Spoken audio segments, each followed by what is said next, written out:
लोकदल के राष्ट्रीय अध्यक्ष सुनील सिंह जी हमारे साथ बातचीत के लिए मौजूद हैं। आज तमाम मुद्दों पर हम उनसे बात करेंगे, चर्चा करेंगे। सर, 2022 के चुनाव बीते और 24 का चुनाव आया।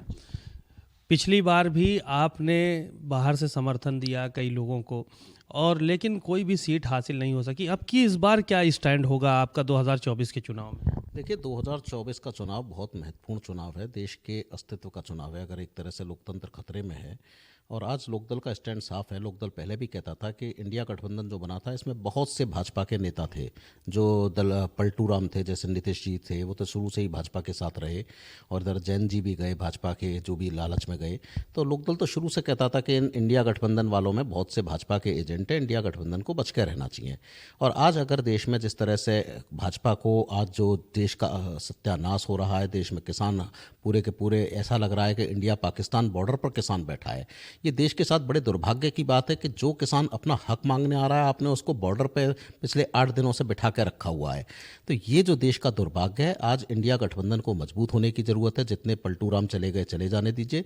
हम कहना चाहते हैं कि आज इंडिया गठबंधन के साथ लोकदल चाहता है कि ये मजबूत हो, और निश्चित रूप से जानिए कि इंडिया गठबंधन अगर लड़ेगा तो देश में इनके जाने से कोई फर्क नहीं पड़ रहा। जनता भाजपा के बहुत खिलाफ है। जनता इस जो अयोध्या में हुआ भगवान राम के नाम पर, जो ये भगवान राम को बेचने की मार्केटिंग कर रहे हैं, इससे कोई फर्क नहीं पड़ेगा। जनता भाजपा के बुरी तरह खिलाफ है, और अगर इंडिया गठबंधन मजबूत होकर एक साथ लड़ेगा जो भी हैं, तो निश्चित रूप से जान लीजिए कि एक अलग देश में क्रांति आएगी, और वो क्रांति देश में भाजपा को बहुत बुरी तरह हराएगी, जिसकी जरूरत आज देश में महसूस की जा रही है। मार्केटिंग कर रहे हैं अयोध्या की और भगवान राम की। जी, पूरी तरह मार्केटिंग कर रहे हैं, इसमें कोई शक नहीं है। शुरू से उनका अस्तित्व जो है वो भगवान राम को लेकर रहा। तो ये जिस तरह से मार्केटिंग हो रही है, राम की पूजा कौन नहीं करता? राम की पूजा हम भी करते हैं, और भगवानों की भी करते हैं, हर आदमी करता है। लेकिन कोई हम अपनी पूजा को सार्वजनिक थोड़ा ना करते हैं, कि फोटो थोड़ा ना खिंचवाते हैं कि कैमरामैनों से कि फोटो खींचे कि मैं पूजा कर रहा हूँ।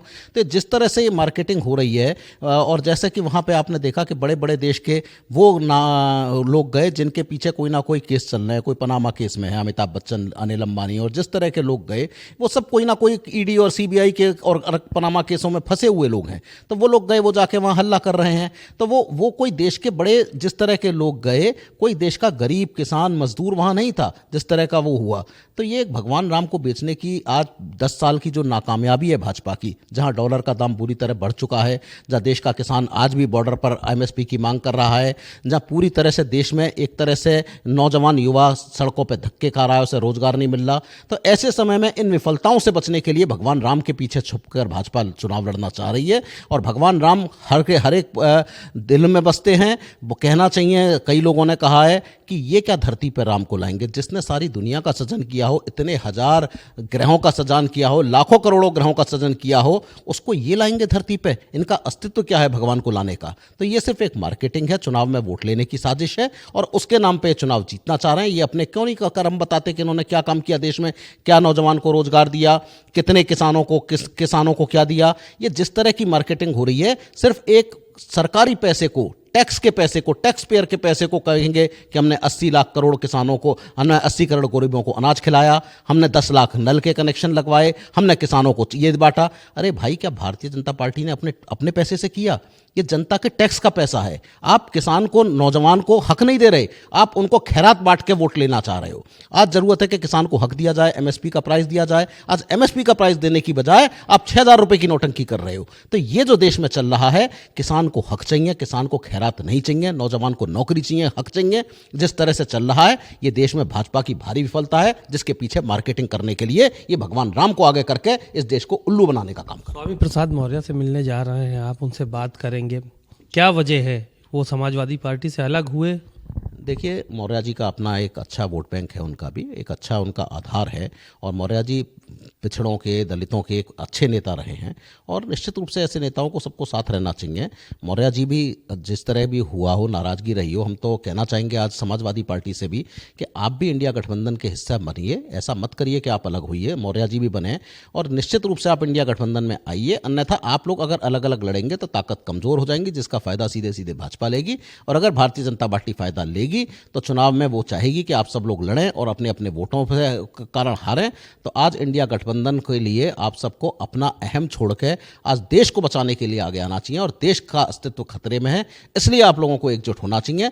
कौन कितनी सीटों पर लड़े, कौन कितना जीते हारे, ये कोई बहुत बड़ा मुद्दा नहीं है। बहुत से है, आज देश बचेगा, लोकतंत्र बचेगा, आज देश की जरूरत है। तो मौर्य जी को भी साथ आना चाहिए, आज अखिलेश जी को भी साथ आना चाहिए, और दलों को भी आना चाहिए। हम तो कहते हैं बहन जी मायावती जी को भी इस गठबंधन में आना चाहिए। अगर बहन जी भी आएंगी तो एक बहुत बड़ा देश का गठबंधन बनेगा, और जब तक वो गठबंधन नहीं बनेगा तब तक ऐसे ही फायदा भाजपा लेगी, आपको बांटेगी, 4 लोग लड़ेंगे, बांट के वोट लेना चाहेगी। और भाजपा का जो भी कुछ चल रहा है, कल चंडीगढ़ के मेयर का चुनाव जिस तरह से हुआ, अगर एक मेयर के चुनाव में भारतीय जनता पार्टी बेईमानी कर सकती है तो आप क्या सोच रहे हैं इसमें लोकसभा के चुनाव में तो ईवीएम से बुरी तरह छेड़छाड़ करेगी, बुरी तरह वो करेगी, बेईमानी करेगी। तो आज अगर देश के सब लोगों को आना चाहिए, लोकतंत्र बचाने को एकजुट होना चाहिए, जिसमें हम चाहते हैं कि सब लोग एकजुट हों, मौर्य जी भी हों, अखिलेश जी भी हों, और बहन जी भी आए, और इंडिया गठबंधन मजबूत हो, ये हमारी इच्छा है। इसके लिए प्रयास करेंगे आप सबको एक करने के लिए? देखिए, प्रयास करना का हम काम कहेंगे, हम लोगों से मिलेंगे, हम चाहेंगे कि लोग एकजुट हों, अपने अहम को छोड़ें। आज देश बचाने की ज़रूरत है। हमें कोई इंडिया गठबंधन के हम सदस्य नहीं थे, जैन जी थे, जैन जी उधर चले गए। जब हमें लगा कि चौधरी साहब की असली दल लोकदल आज भी किसानों का साथ इंडिया गठबंधन के साथ है। लोग सोच रहे थे कि जैन जी के जाने से कोई पश्चिम का वोट चला जाएगा, किसान वोट चला जाएगा। मैं आपके माध्यम से बताना चाहता हूँ, जयंत जी के पीछे वो वोट बैंक था जो भारतीय जनता पार्टी के खिलाफ वोट बैंक था। वो वोट बैंक मुश्किल से 2%, 3% भी वोट बैंक नहीं जाएगा इंडिया भाजपा में जयंत जी के साथ। तो आज कोई ये कहे कि उनके पीछे वोट बैंक चला गया, बिल्कुल नहीं गया। और इन लोगों को समझना चाहिए कि जो वोट भाजपा के खिलाफ है वो एक मजबूत वोट है, और जो चाहता है कि ये लोग एकजुट हों, और एकजुट होंगे तो ही कामयाबी मिलेगी। इसलिए आज देश को बचाने के लिए हम भी अपना प्रयास करेंगे, और सब नेताओं से उम्मीद करेंगे, सबसे निवेदन करेंगे कि अपनी हर धर्मिता छोड़ के एकजुट होकर लड़ेंगे तो निश्चित रूप से देश बचेगा, और देश बचेगा तो लोकतंत्र बचेगा, और लोकतंत्र बचेगा तो देश की संवैधानिक संस्थाएं बचेंगी। कल जिस तरह से सुप्रीम कोर्ट ने चंडीगढ़ के मेयर का चुनाव किया, कितनी बेईमानी देश में हो रही है, इससे ज्यादा बेईमानी की क्या आप अपेक्षा करेंगे। तो आज देश को बचाने के लिए सबको एकजुट होना चाहिए, ऐसी हमारी उम्मीद है, और यही हम चाहते हैं कि सब लोग एकजुट हों। शुक्रिया बहुत बहुत। सुनील सिंह जी किसानों की बात कर रहे हैं और इंडिया गठबंधन की बात कर रहे हैं कि जो लोग बिखराव की स्थिति में हैं वो अब उन लोगों से जाकर मिलेंगे और एकजुट करने का काम करेंगे ताकि भारतीय जनता पार्टी को हराया जा सके। कैमरामैन श्रवण कुमार वर्मा के साथ सीमा नकवी, भारत समाचार, लखनऊ।